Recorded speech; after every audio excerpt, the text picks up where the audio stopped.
മഴ തോരും മുമ്പയുടെ ഒരു പുതുപുത്തൻ എപ്പിസോഡിലേക്ക് ഏവർക്കും സ്വാഗതം.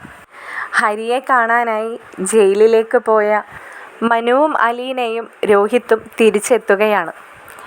മൂവരും തിരിച്ചു വരുന്നത് കണ്ട് ബബിതയും ശരണ്യയും കൃഷ്ണമോളും വിശേഷങ്ങളെല്ലാം അറിയാൻ വേണ്ടി അവരുടെ അടുത്തേക്ക് വരുന്നുണ്ട്. റൂമിലെ വിൻഡോയിൽ കൂടെ ഇവർ വരുന്ന കാഴ്ച വൈജയും കണ്ടിരുന്നു. എന്നാൽ പോയ വിവരങ്ങളൊന്നും തന്നോടാരും പറയില്ലെന്ന് ഉറപ്പുള്ളത് കൊണ്ട് തന്നെ വൈജ പതിയെ ഇറങ്ങി വന്ന് അവർ പറയുന്നത് എന്താണെന്ന് കേൾക്കാനായി പമ്മി നിൽക്കുകയാണ്. അവർ വന്ന് കയറുമ്പോൾ തന്നെ മനു ചോദിക്കുന്നുണ്ട്, ശരണ്യയുമായിട്ട് ആൻറ്റി എന്തെങ്കിലും പ്രശ്നം ഉണ്ടാക്കിയോ ബബിത എന്ന് ചോദിക്കുമ്പോൾ ബബിത പറയുന്നുണ്ട്, അങ്ങനെ എന്തെങ്കിലും പ്രശ്നം ഉണ്ടാക്കാൻ ഞങ്ങൾ സമ്മതിച്ചു കൊടുക്കുമോ മനുവേട്ടാ? ചേച്ചി ഞങ്ങളെ ഏൽപ്പിച്ചിട്ടല്ലേ പോയത്, പിന്നെ എങ്ങനെയാ എന്നൊക്കെ പറയുകയാണ്. അപ്പോൾ ഉടനെ തന്നെ ശരണ്യ ചോദിക്കുന്നുണ്ട്, എന്തായി മനുവേട്ടാ, നിങ്ങൾ പോയ കാര്യം നടന്നോ, അവനെ കാണാൻ പറ്റിയോ എന്ന് ചോദിക്കുമ്പോൾ മനു പറയുന്നുണ്ട്, കാണാനൊക്കെ പറ്റി, പക്ഷേ രോഹിത്ത് വിചാരിച്ച പോലെയൊന്നും ആയിരുന്നില്ല അവിടുത്തെ കാര്യങ്ങളെല്ലാം. അതെന്തു പറ്റിയെന്ന് കൃഷ്ണമോളാണ് ചോദിക്കുന്നത്. മറുപടിയായി രോഹിത്ത് തന്നെയാണ് പറയുന്നത്, കാണാൻ പറ്റിയില്ല എന്നല്ല അതിനർത്ഥം, അല്ലെങ്കിൽ ഞാൻ പോയ കാര്യം നടന്നില്ല എന്നുമല്ല. അവൻ ഇപ്പോഴും എന്തോ വാശിയും വൈരാഗ്യമൊക്കെ ഉള്ളിൽ കൊണ്ടു നടക്കുന്ന പോലെയാണ് പെരുമാറിയത്. അവൻ്റെ ഭാഗത്തുനിന്ന് ഒരു തെറ്റും സംഭവിക്കാത്തതുപോലെ. അതെന്താണെന്ന് എനിക്ക് മനസ്സിലാവുന്നില്ല. ഇത്രയൊക്കെ ദിവസങ്ങളും മാസങ്ങളും കടന്നു പോയിട്ടും അവൻ്റെ തെറ്റുകളൊന്നും അവൻ മനസ്സിലാക്കിയിട്ടില്ല എന്ന് അവൻ്റെ ഇന്നത്തെ സംസാരത്തിൽ തന്നെ മനസ്സിലായി. അപ്പോൾ ബബിത ചോദിക്കുന്നുണ്ട്, അതെന്താ അങ്ങനെ, എന്താ ഉണ്ടായെന്ന് വിശദമായിട്ട് തന്നെ പറയൂ. അപ്പോൾ രോഹിത്ത് പറയാണ്, ഞാൻ എന്തോ അവരെ കൊണ്ടേ കുടുക്കിയിട്ട് ഞാൻ എല്ലാത്തിൽ നിന്നും ഒഴിഞ്ഞു മാറി, അല്ലെങ്കിൽ അവരെ പെടുത്തി എന്നൊക്കെയാണ് അവൻ സംസാരിക്കുന്നത്. അങ്ങനെയൊന്നുമല്ല സംഭവമെന്ന് അവന് പോലും അറിയാം. പിന്നെ അവൻ ആരെ ബോധിപ്പിക്കാൻ വേണ്ടിയിട്ടാണ് അങ്ങനെയൊക്കെ സംസാരിക്കുന്നതെന്ന് എനിക്ക് മനസ്സിലായില്ല. ഒരു പുച്ഛഭാവത്തോടെ, ഒരു പുച്ഛിച്ച ചിരിയോടുകൂടി ശരണ്യ പറയുകയാണ്, കൊള്ളാം, നിങ്ങൾക്ക് അവൻ്റെ സ്വഭാവം മനസ്സിലാവാഞ്ഞിട്ടാണ്. ഞാനിപ്പോഴല്ലേ അവൻ്റെ സ്വഭാവങ്ങളൊക്കെ മനസ്സിലാക്കി തുടങ്ങുന്നത്. ഞങ്ങൾ തമ്മിൽ പ്രണയത്തിലായി ഒരു മാസം അത്രേ ഉണ്ടായിട്ടുണ്ടാവുള്ളൂ. അവൻ എന്നെ എവിടേക്കൊക്കെ ക്ഷണിച്ചിട്ടുണ്ടെന്നറിയാമോ? അതിൽ നിന്നൊക്കെ ഞാൻ പതിയെ ഒഴിഞ്ഞു മാറിയതാണ്. അവൻ്റെ കാര്യം നടക്കാൻ വേണ്ടി മാത്രമായിരുന്നു അവൻ എന്നെ കൂടെ കൂട്ടിയിരുന്നത്. ഈ ഒരു സംഭവത്തോടു കൂടി അവൻ എന്നെ ഒഴിവാക്കുമായിരുന്നുവെന്ന് എനിക്കുറപ്പാണ്. അവൻ ഇങ്ങനെയൊന്നും ആയിരിക്കില്ല പ്രതീക്ഷിച്ചിരുന്നത് എന്ന് ശരണ്യ പറഞ്ഞ് നിർത്തിയെടുത്ത് നിന്ന് രോഹിത്ത് പറയുന്നുണ്ട്. അത് ശരണ്യ പറഞ്ഞത് വളരെ ശരിയാണ്. ഒരിക്കലും അവൻ ഇങ്ങനെയൊന്നുമല്ല പ്രതീക്ഷിച്ചിരുന്നത്. ശരണ്യക്ക് കുറച്ച് പണം കൊടുത്ത് ഒതുക്കി നിർത്താമെന്നാണ് ഞാൻ അവനോടൊരു വാക്ക് ചോദിച്ചതുമാണ്. ശരണ്യക്ക് ബോധം തെളിയുമ്പോൾ അവളെ എല്ലാവരും കൂടി ഇങ്ങനെയൊക്കെ ആക്കി തീർത്തു എന്ന് മനസ്സിലാക്കി അവൾ പോലീസിൽ പരാതി കൊടുത്താലോ എന്ന്. അപ്പോൾ അവൻ പറഞ്ഞത്, കുറച്ച് ഡ്രസ്സും സ്വർണവും പണവും ഒക്കെ കൊടുത്താൽ ഒതുങ്ങാവുന്നതേ ഉള്ളൂ അവളെന്നാണ്. ഇത് കേട്ടതും ശരണ്യക്കാകെ വിഷമായി. ശരണ്യക്ക് വിഷമമാവുമെന്ന് മനസ്സിലാക്കിക്കൊണ്ട് തന്നെ ആയിരിക്കണം രോഹിത്ത് അത് പറഞ്ഞതും. ശരണ്യയുടെ മുഖഭാവം കണ്ടപ്പോൾ മനുവിന് വല്ലാത്ത വിഷമം തോന്നി. മനു പതിയെ അരികിൽ ചെന്ന് ശരണ്യയുടെ തോളിൽ കൈവച്ചുകൊണ്ട് പറഞ്ഞു, മോള് വിഷമിക്കണ്ട, അവൻ നീ മനസ്സിലാക്കാൻ വേണ്ടി പറഞ്ഞു എന്നേ ഉള്ളൂ. അല്ല മനുവേട്ടാ, രോഹിത്ത് ആ പറഞ്ഞതിലും സത്യമുണ്ട്. വേറൊന്നുമല്ല, ഞാൻ സ്നേഹിക്കുന്ന ആളാണല്ലോ എന്ന് കരുതിയിട്ടോ അല്ലെങ്കിൽ അവൻ്റെ കയ്യിൽ പണമുണ്ടെന്ന് കരുതിയിട്ടാണോ എന്ന് എനിക്ക് തന്നെ ഇപ്പോൾ ഓർമ്മയില്ല. ഞാൻ അവനോട് പലപ്പോഴായി പറഞ്ഞിട്ടുണ്ട് എനിക്ക് ഡ്രസ്സ് എടുത്ത് തരണമെന്നൊക്കെ. പക്ഷേ പണമൊന്നും ഞാൻ ചോദിച്ചിട്ടില്ല മനുവേട്ടാ. ഞാൻ സ്വർണവും ആവശ്യപ്പെട്ടിട്ടില്ല. അവൻ എപ്പോഴും എനിക്കൊരു റിങ് പ്രസൻറ്റ് ചെയ്തിരുന്നു. എൻ്റെ ബർത്ത്ഡേക്കോ വാലൻറ്റൈൻസ് ഡേക്കോ ആണ്. അത് ഞാനിപ്പോൾ ഓർക്കുന്നില്ല. പിന്നെ പലപ്പോഴായിട്ട് ഡ്രസ്സുകളൊക്കെ എടുത്ത് തന്നിട്ടുണ്ട്. അതില്ലെന്നൊന്നും ഞാൻ പറയുന്നില്ല. ഞാൻ ആവശ്യപ്പെട്ടിട്ടും ആവശ്യപ്പെടാതെയും. അതിൽ അവൻ എന്നെ അളന്നത് അങ്ങനെയായിരിക്കും. അതെൻ്റെ തന്നെ തെറ്റാണല്ലോ. ശരണ്യയുടെ വാക്കുകൾ കേട്ട് അവിടെ നിന്ന് എല്ലാവർക്കും വല്ലാത്ത വിഷമം തോന്നി. അലീനയുടെ മുഖഭാവം കണ്ട് ശരണ്യ എല്ലാ വിഷയത്തിൽ നിന്നും മാറാൻ എന്ന രീതിയിൽ അലീനയോട് ചോദിക്കുന്നുണ്ട്, ചേച്ചി അകത്ത് കയറിയിരുന്നോ, അവനെ കണ്ടിരുന്നോ എന്ന് ചോദിക്കുമ്പോൾ മനു തന്നെ പറയുകയാണ്, ഓ അലീന കയറിയിരുന്നു. അത് വല്ലാത്തൊരു കോമഡി തന്നെയാണ്. അതെന്താ ഇത്ര വലിയ കോമഡി? എന്തായാലും നിങ്ങൾ അകത്തേക്ക് കയറ്, നമുക്ക് എന്തെങ്കിലും കഴിച്ചുകൊണ്ട് തന്നെ കോമഡിയൊക്കെ പറയാം. ഞാൻ ജ്യൂസ് എടുക്കാമെന്ന് പറഞ്ഞുകൊണ്ട് ബബിത കിച്ചണിലേക്കും അവരെല്ലാവരും ലിവിങ് റൂമിലേക്ക് സോഫയിലേക്കും വന്നിരിക്കുന്നുണ്ട്. അപ്പോൾ ഉടനെ തന്നെ ബബിതയുടെ ഒപ്പം തന്നെ കൃഷ്ണമോളും പോവുകയാണ് അവർക്കൊക്കെ ജ്യൂസ് എടുക്കാനായിട്ട്. തിരിച്ചു വരുമ്പോൾ കൃഷ്ണമോളുടെ കയ്യിൽ ഫ്രൂട്ട്സും ബബിതയുടെ കയ്യിൽ ജ്യൂസ് ട്രേയും ഉണ്ടായിരുന്നു. എല്ലാവർക്കുമായി സെർവ് ചെയ്തതിന് ശേഷം ബബിതയും കൃഷ്ണമോളും അവരോടൊപ്പം തന്നെ സംസാരിക്കാനായിട്ട് അവിടെ സോഫയിൽ തന്നെ ഇരിക്കുകയാണ്. എല്ലാവരും കൂടി സംസാരിക്കുന്നത് ഹരിയുടെ വിഷയം തന്നെയാണ്. ബബിത എടുത്ത് ചോദിക്കുന്നുണ്ട്, എന്താ മനുവേട്ട ഉണ്ടായത്? അലീന ചേച്ചിയെ കണ്ടപ്പോൾ അവൻ ജയിലിൽ നിന്ന് ഇറക്കി കൊടുക്കാൻ പറഞ്ഞിട്ട് കാല് പിടിച്ചോ? ബബിതയുടെ ചോദ്യം കേട്ട് മനുവിനും രോഹിത്തിനും ചിരി വരുന്നുണ്ട്. അലീന കുറച്ച് ഗൗരവത്തിൽ തന്നെ ഇരിക്കുകയാണ്. അപ്പോൾ രോഹിത്ത് പറയുകയാണ്, കാല് പിടിക്കൊന്നുമല്ല ആദ്യം ഉണ്ടായത്. ആദ്യം അവൻ ചേച്ചിയെ കണ്ട പാടെ അവന് ആകെ അരിച്ചാണ് വന്നത്. എൻ്റെ ബുദ്ധിമുട്ടും കഷ്ടപ്പാടും കാണിക്കാനാണോ അവളെ കൊണ്ടുവന്നത്? എന്തിനാണ് അവളെയും കൊണ്ടുവന്നത്? അല്ലെങ്കിലും ഞങ്ങളാരും ചെന്നത് അവന് തീരെ ഇഷ്ടപ്പെട്ടിട്ടില്ല. എന്തിനാണ് നിങ്ങളെല്ലാവരും കൂടി ഇങ്ങോട്ട് വലിഞ്ഞു കയറി വന്നതെന്നൊക്കെയാണ് അവൻ ചോദിച്ചത്. എന്തായാലും അതിനൊന്നും മറുപടി ഞങ്ങൾ പറഞ്ഞില്ല. പ്രത്യേകിച്ചും എനിക്ക് അതിനൊക്കെ മറുപടി പറയാൻ പറ്റിയ ഒരവസ്ഥയിലും ആയിരുന്നില്ല. അതുകൊണ്ട് തന്നെ ഞാനൊന്നും പറയാനും നിന്നില്ല. ആ സമയത്ത് അവൻ അങ്ങനെ നിൽക്കുന്നതൊക്കെ കണ്ടപ്പോൾ എൻ്റെ മനസ്സിൽ ആകെ വിഷമാണ് തോന്നിയത്. പിന്നെ പുറത്തിറങ്ങി ഞങ്ങൾ പോരുന്ന വഴിയിൽ മനുവേട്ടനും അലീനേച്ചിയൊക്കെ ഒരേ സംസാരം അവനെ പറ്റിയുള്ള കാര്യങ്ങളൊക്കെ പറഞ്ഞപ്പോഴാണ് കുറേയൊക്കെ എനിക്ക് അതിൽ നിന്ന് മനസ്സിലായത്. ഇപ്പോഴും അവിടെ കിടക്കുന്ന ഹരിക്ക് പുറത്ത് നിന്നും ചെല്ലുന്ന ആൻറ്റിയാണ് അവനെ ഓരോന്ന് പറഞ്ഞ് അവൻ്റെ ഉള്ളിൽ വീണ്ടും വീണ്ടും വിഷം കുത്തി നിറയ്ക്കുന്നത്. മനുവേട്ടാ, അതെന്തായാലും ഒന്ന് നിർത്തിയേക്കണേ. അവനെ കാണാനായിട്ട് ഇനി ആൻറ്റിയെ ഇവിടെ നിന്ന് പറഞ്ഞയക്കരുത്. അവൻ അവിടെ കിടന്നുകൊണ്ട് എന്തെങ്കിലും മാറ്റം സംഭവിക്കണമെങ്കിൽ ആൻറ്റി ഒരിക്കലും അവനെ കാണാതിരിക്കുക തന്നെ വേണം. ഇപ്പോഴും മനുവേട്ടൻ തന്നെ കേട്ടതല്ലേ അവൻ പറയുന്ന ഒരേ വാക്കുകളും. ഇവിടെ നമ്മളെല്ലാവരും സുഖമായിട്ട് ജീവിക്കുകയാണ്, അവനെ മനഃപൂർവ്വം പെടുത്തിയിരിക്കുകയാണെന്നൊക്കെ. ഇവിടെ എങ്ങനെയാണ് ഞാൻ കഴിഞ്ഞുകൂടി പോയതെന്ന് എന്തെങ്കിലും ഒരു കാര്യം നല്ല രീതിക്കാണോ അവൻ പറഞ്ഞത്?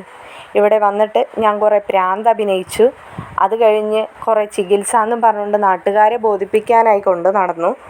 അത് കഴിഞ്ഞിട്ടൊക്കെയാണ് അത്രേ ബാംഗ്ലൂരിലേക്ക് എന്നെ കയറ്റിവിട്ടത്. എനിക്ക് സൂഹിക്കാനായിട്ട് എൻ്റെ പിന്നാലെ തന്നെ ഇവിടെ നിന്ന് എല്ലാവരും കൂടി ശരണ്യയെയും ബാംഗ്ലൂരിലേക്ക് അയച്ചു. ഇങ്ങനെയൊക്കെയാണ് ആൻറ്റി അവിടെ പോയി പറഞ്ഞ് പിടിപ്പിച്ച് വെച്ചിരിക്കുന്നത്. പിന്നെ എങ്ങനെയാണ് അവൻ്റെ ഉള്ളിൽ നല്ല ചിന്തകൾ കടന്നുകൂടുക? അവന് എല്ലാവരോടുമുള്ള വാശിയും വൈരാഗ്യവും ഒക്കെ ഉള്ളിൽ നിറച്ച് വെച്ചിരിക്കുകയാണ്. അവൻ്റെ സംസാരത്തിൽ നിന്ന് അതെനിക്ക് മനസ്സിലായതാണ്. ഓ അത് ശരി, അപ്പോൾ അലീന ചേച്ചിക്ക് മാത്രമല്ല അല്ലേ, രോഹിത്തേട്ടനും വയറ് നിറച്ച് കിട്ടിയിട്ടുണ്ടല്ലോ എന്ന് കൃഷ്ണമോള് പറയുമ്പോൾ രോഹിത് പറയുന്നുണ്ട്, എനിക്കെന്തായാലും ഒരു കാര്യത്തിൽ സമാധാനം തോന്നുന്നുണ്ട്. ഒന്ന് പോയല്ലോ, അവനെ ഒന്ന് കാണാൻ കഴിഞ്ഞല്ലോ. അലീന ചേച്ചിയോട് അവൻ എല്ലാ കാര്യങ്ങളും സംസാരിച്ച് കഴിഞ്ഞതിന് ശേഷം അവൻ മനുവേട്ടനോട് പറയുകയാണ്, അലീന ചേച്ചിയോട് പറഞ്ഞ് ശരണ്യയോട് സംസാരിച്ചിട്ട് അവനെയും കൂടി സ്റ്റേഷനിൽ നിന്ന് ഇറക്കാൻ സഹായിക്കാൻ. എന്താന്ന് നോക്ക് അവൻ്റെ ഒരേ ആഗ്രഹങ്ങൾ. അതും ചേച്ചിയോട് നല്ല രീതിക്കൊക്കെ അവന് സംസാരിച്ചിട്ട് പറയുകയാണെങ്കിൽ പിന്നെ ഉണ്ടായിരുന്നു. ഇതങ്ങനെയൊന്നുമല്ല, അവൻ അവിടെ നിന്ന് ഇറങ്ങണമെന്ന് നല്ല ആഗ്രഹമൊക്കെ ഉണ്ട്. പക്ഷേ അവനെ കണ്ടാൽ അങ്ങനെ ഒരു ടെൻഷൻ ബാധിച്ച് ഒരു ജയിലിൽ കിടക്കുന്ന ആളെപ്പോലൊന്നും അല്ല കേട്ടോ. അവൻ വളരെ കൂളാണ്. അവൻ വളരെ നന്നായ പോലെ എനിക്ക് തോന്നി, കുറച്ചും കൂടി സുന്ദരനായ പോലെ തോന്നി എന്നൊക്കെ രോഹിത് പറയുന്നുണ്ട്. പറയുന്ന സമയത്ത് ശരണ്യ പറയുകയാണ്, അതൊക്കെ മനസ്സിൻ്റെയാണ് രോഹിത്തേട്ടാ. അവനൊക്കെ എത്ര കാലം പിടിച്ചാലും നന്നാവാനൊന്നും പോകുന്നില്ല. പിന്നെ ഇപ്പോൾ രോഹിത്തേട്ടൻ തന്നെ പറഞ്ഞല്ലോ, എനിക്ക് മനുവേട്ടൻ ഇരിക്കുമ്പോൾ അത് പറയാൻ അവകാശമില്ലെങ്കിലും ഞാൻ പറഞ്ഞു പോകുകയാണ്. മനുവേട്ടൻ്റെ അമ്മ വിചാരിച്ചാൽ മാത്രമാണ് അവനെ ഇനി നല്ല രീതിക്ക് ആക്കാൻ പറ്റുള്ളൂ. പക്ഷേ നിങ്ങളൊക്കെ പറഞ്ഞ് കേട്ടെടുത്തോളം ആ അമ്മ അതിനൊന്നും വിചാരിക്കത്തുമില്ല. അലീന ചേച്ചി പറഞ്ഞ് എനിക്കറിയാവുന്നതാണത്. അലീന ചേച്ചിയോട് അവൻ കാണിച്ച ക്രൂരതകളും എന്നോട് അലീന ചേച്ചി പറഞ്ഞിട്ടുണ്ട്. ആ സമയത്ത് പോലും ആ ആൻറ്റി അവനെ ഒരിക്കലും കുറ്റപ്പെടുത്തിയിട്ടില്ല. അങ്ങനെയാണല്ലോ അവന് ഏതൊരു പെണ്ണിനോടും ഇങ്ങനെയൊക്കെ ചെയ്യാൻ കഴിയുന്നത്. അവന് അമ്മയെന്നോ പെങ്ങളെന്നോ അങ്ങനെയൊന്നും ഒരു ചിന്തയില്ലാത്തവനാണ് ഹരി.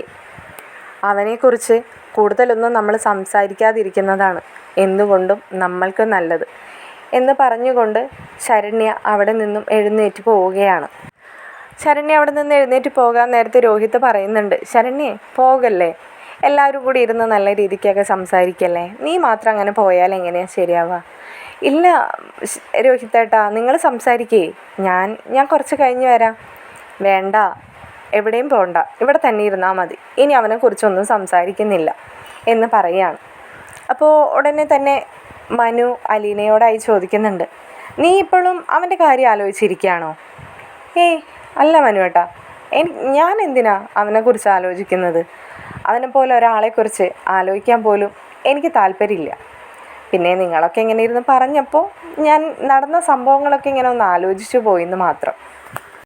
അതെ, അതാണ് അലീനെ നല്ലത്, അവനെക്കുറിച്ചൊന്നും ഓർക്കുകയേ വേണ്ട. കാര്യം ശരിയൊക്കെ തന്നെയാണ്, എൻ്റെ അനിയനൊക്കെ തന്നെയാണ്. പക്ഷേ അവൻ്റെ സ്വഭാവം വളരെ മോശമാണ്. അവനെ ചെറുപ്പം മുതലേ അമ്മ വളർത്തി വഷളാക്കി വെച്ചിരിക്കുകയാണ്.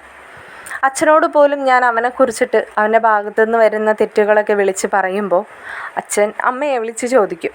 അപ്പോൾ അമ്മ പറയുന്നത് എനിക്ക് അവനോടെന്തോ അസൂയയാണെന്നാണ്. അവൻ്റെ എന്തുണ്ടായിട്ടാണ് ഞാൻ അസൂയ കാണിക്കുന്നതെന്ന് എനിക്ക് മനസ്സിലായിട്ടില്ല. അമ്മയ്ക്ക് എന്തോ മക്കളൊക്കെ ഇല്ലാതിരുന്നിട്ട് ആദ്യമായിട്ടുണ്ടായ ഒരു മകനെ പോലെയോ അങ്ങനെ എന്തൊക്കെയാണ് അമ്മ അവനിൽ കണ്ടിരുന്നത്, എനിക്കറിയത്തില്ല. എന്തായാലും ഇപ്പോൾ അമ്മയ്ക്കും കുറേ സമാധാനമൊക്കെ കിട്ടിക്കാണും. എപ്പോൾ നോക്കിയാലും ഇങ്ങനെ എണ്ണിപ്പറക്കി കടന്ന് കരയണത് കാണാം. ചിലപ്പോൾ ഭയങ്കര കൂളായിട്ട് ആരൊക്കെയോ വിളിച്ച് പരദൂഷണങ്ങൾ പറയുന്നത് കേൾക്കാം. എന്ത് പറഞ്ഞിട്ട് എന്ത് കാര്യം, അമ്മയുടെ സ്വഭാവം ഇങ്ങനെയൊക്കെ ആയി തീർന്നല്ലോ എന്നൊക്കെ പറഞ്ഞുകൊണ്ട് അവരവിടെ ഇരുന്ന് ഇങ്ങനെ സംസാരിക്കുകയാണ്. ഇതേ സമയം വൈജയുടെ മനസ്സിൽ ദുഷ്ടചിന്തകൾ ഇങ്ങനെ വന്ന് നിറയുകയാണ്.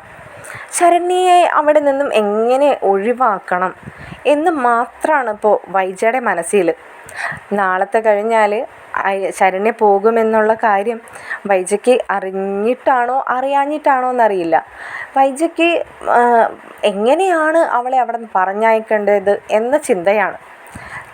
താൻ എത്ര നാൾ കാണാൻ കാത്തിരുന്നൊരു മകൾ അവിടെ ഉണ്ടായിരുന്നിട്ട് പോലും അതൊന്നും ശ്രദ്ധിക്കാനുള്ളൊരു സമയം പോലും വൈജയുടെ മനസ്സിനില്ല.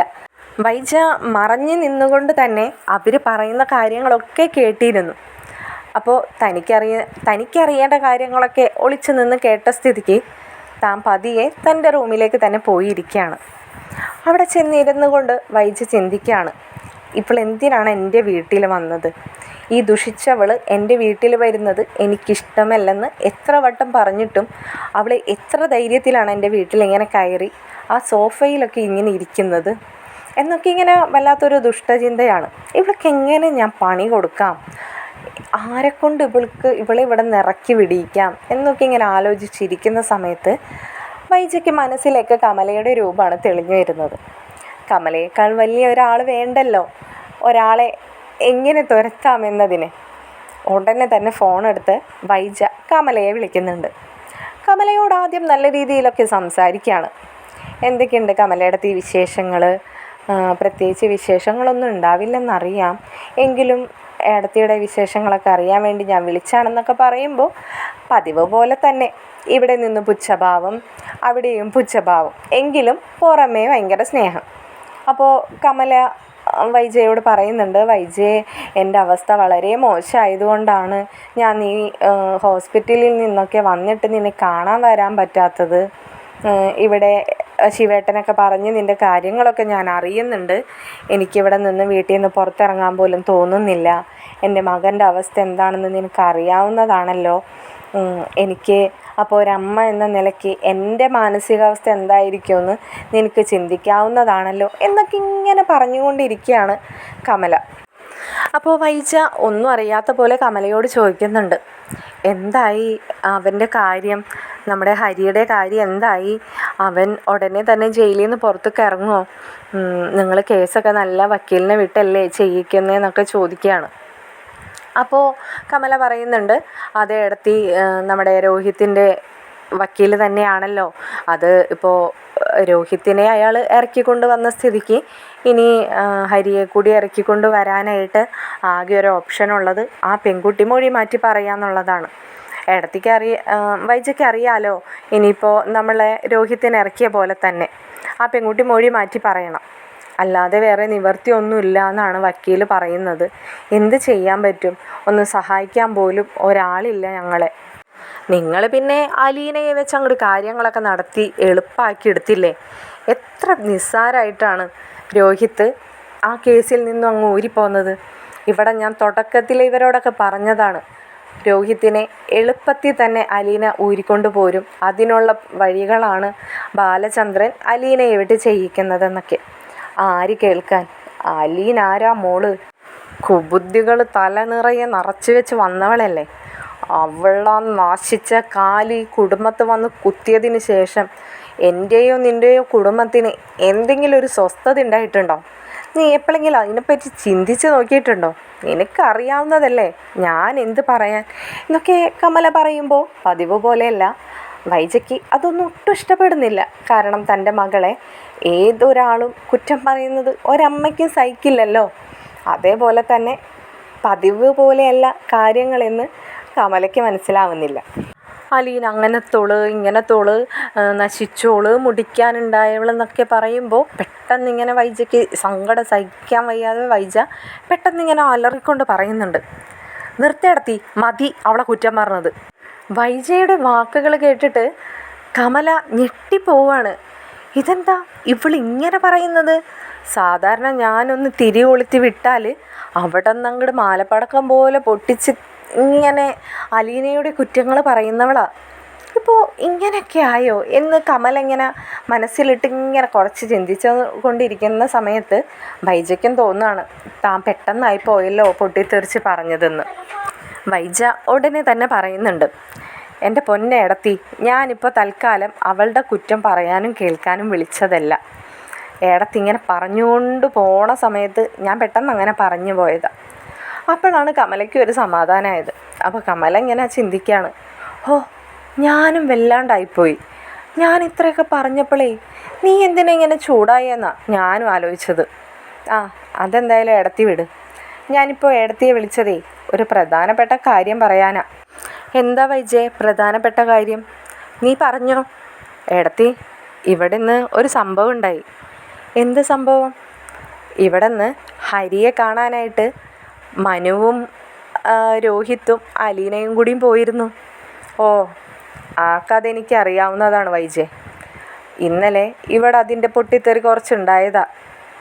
ഇവിടെ അവൻ വന്ന് പറഞ്ഞിരുന്നു മനു അവരെ കാണാൻ പോകണമെന്നൊക്കെ. അപ്പോൾ ഞാൻ പറഞ്ഞതാണ് എൻ്റെ മകനെ കാണാൻ അവരാരെയും കൂട്ടിക്കൊണ്ട് പോകണ്ടെന്ന്. കാര്യമൊക്കെ ശരിയാണ് വൈജേ. വൈജയുടെ മകനൊക്കെ തന്നെയാണ് രോഹിത്ത്. പക്ഷേ ആ രോഹിത്ത് പോലും എൻ്റെ മകനെ കാണുന്നതിൽ എനിക്ക് താല്പര്യമില്ല. പിന്നെയാണോ അലീന? അല്ലെങ്കിൽ തന്നെ അവൾക്ക് എന്ത് അവകാശമുണ്ട് എൻ്റെ മകനെ കാണാൻ പോവാൻ?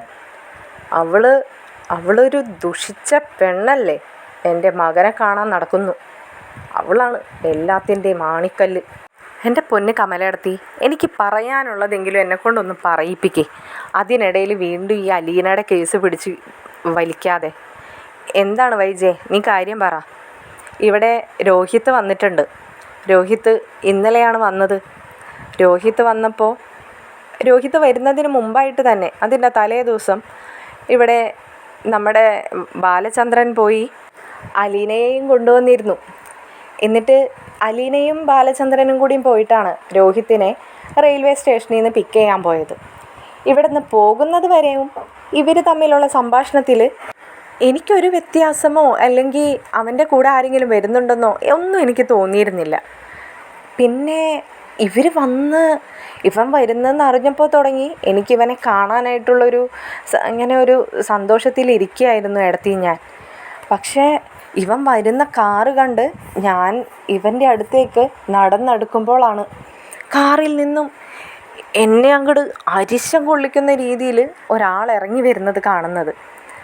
വൈജയന്ത് ആരെക്കുറിച്ചാണ് പറയുന്നതെന്ന് ഒരന്തം മനസ്സിലാവാതെ കമല ഇങ്ങനെ അന്താളിച്ചെന്നെ നിന്ന് കേൾക്കാണ്. അപ്പോൾ കമല ചോദിക്കുന്നുണ്ട്, അതാരാ കാറിൽ നിന്ന് ഇങ്ങനെ നിനക്ക് അരിശം തോന്നുന്ന ഒരാളിറങ്ങി വരുന്നത്? അലീന നിൻ്റെ വീട്ടിൽ നിന്ന് തന്നെയല്ലേ ബാലചന്ദ്രൻ്റെ ഒപ്പം പോയത്? പിന്നെ അതാരാ ഇറങ്ങി വന്നത്? എടത്തി അതല്ലേ ഈ പറയുന്നത്, അവൾ തന്നെ, ശരണ്യ. ശരണ്യ? അത് നിൻ്റെ വീട്ടിലേക്കോ? വൈജയ്, നീ എന്നിട്ട് അവളെയും നിൻ്റെ വീട്ടിൽ വലിഞ്ഞു കയറാൻ സമ്മതിച്ചോ? നീ എന്തൊരു സ്ത്രീയാണ്! അലീന വന്ന് കയറിയതിൻ്റെ ദോഷം തന്നെ നിൻ്റെ വീട്ടിൽ നിന്ന് തീർന്നിട്ടില്ല. ഇനിയിപ്പോൾ ആ ശരണ്യയും നീ വിളിച്ച് വീട്ടിൽ കയറ്റിയെന്നോ? നിൻ്റെ കാര്യം കഷ്ടം തന്നെ. എടത്തി എന്തറിഞ്ഞിട്ടാണ് ഈ സംസാരിക്കുന്നത്? എനിക്ക് ഈ വീട്ടിൽ എന്തെങ്കിലും അധികാരവും അവകാശവും ഉണ്ടെന്ന് എടത്തിക്ക് എപ്പോഴെങ്കിലും തോന്നിയിട്ടുണ്ടോ? പിന്നെ ഞാൻ എങ്ങനെയാണ് അവൾ ഈ വീട്ടിൽ കയറണ്ടെന്ന് പറഞ്ഞ് തടുക്കുന്നത്? ഏടത്തി പറയുന്നത് പോലെയൊന്നുമല്ല ഇപ്പോൾ ഇവിടുത്തെ കാര്യങ്ങൾ. ഞാൻ ഈ വീട്ടിൽ എങ്ങനെയെങ്കിലും കഴിഞ്ഞുകൂടി പോകുന്നുണ്ടെന്നേ ഉള്ളൂ. അല്ലാതെ എനിക്ക് ആര് വരുന്നതും പോകുന്നതൊന്നും തടുക്കാനൊന്നും എന്നെക്കൊണ്ട് കഴിയത്തില്ല. എൻ്റെ അവസ്ഥ എന്താണെന്ന് മനസ്സിലാകണമെന്നുണ്ടെങ്കിലേ ഏടത്തി അങ്ങനെ ഒരവസ്ഥയിലൂടെ കടന്നു പോവുക തന്നെ വേണം. എന്നാലേ ഏടത്തിക്ക് അതൊക്കെ മനസ്സിലാവത്തുള്ളൂ. അതൊക്കെ എന്തെങ്കിലും ആവട്ടെ, എന്നിട്ടിപ്പോൾ നിൻ്റെ വീട്ടിൽ അവൾ ഉണ്ടെന്നാണോ നീ ഈ പറഞ്ഞു വരുന്നത്? എൻ്റെ വീട്ടിൽ അവൾ ഉണ്ടെന്ന് മാത്രമല്ല, ഇപ്പോൾ രോഹിത്തും മനുവും അലീനയും കൂടി ഹരിയെ കാണാൻ പോയിരുന്നല്ലോ. പോയി വന്നതിൻ്റെ വിശേഷം പറയാനായിട്ട് എല്ലാവരും കൂടി ഇവിടെ വട്ടമേശം കൂടിയിരിക്കുക. എല്ലാവരും ഉണ്ട്. ബബിതയും കൃഷ്ണമോളും ശരണ്യയും രോഹിത്തും, എന്തിനേറെ പറയുന്നു, ഏടത്തിയുടെ മൂത്ത പുത്രനായ മനുശങ്കറും ഉണ്ട് ഇവിടെ. ഓ, അത് പിന്നെ പ്രത്യേകിച്ച് പറയണ്ടല്ലോ വൈജയ്. ആ അലീന എന്ന് പറയുന്ന നാശം പിടിച്ചവളും ഉണ്ടാവും അവനെ ചേർന്നൊട്ടിപ്പിടിച്ചിരിക്കാൻ, അല്ലേ? അലീനയെ ഇപ്പോൾ ആരെന്ത് പറഞ്ഞാലും വൈജയ്ക്ക് അത്ര ഇഷ്ടപ്പെടില്ലല്ലോ. അതുകൊണ്ട് തന്നെ വൈജ അലീനയെക്കുറിച്ച് പറഞ്ഞപ്പോൾ ഒന്ന് മൂളുക മാത്രം ചെയ്തു.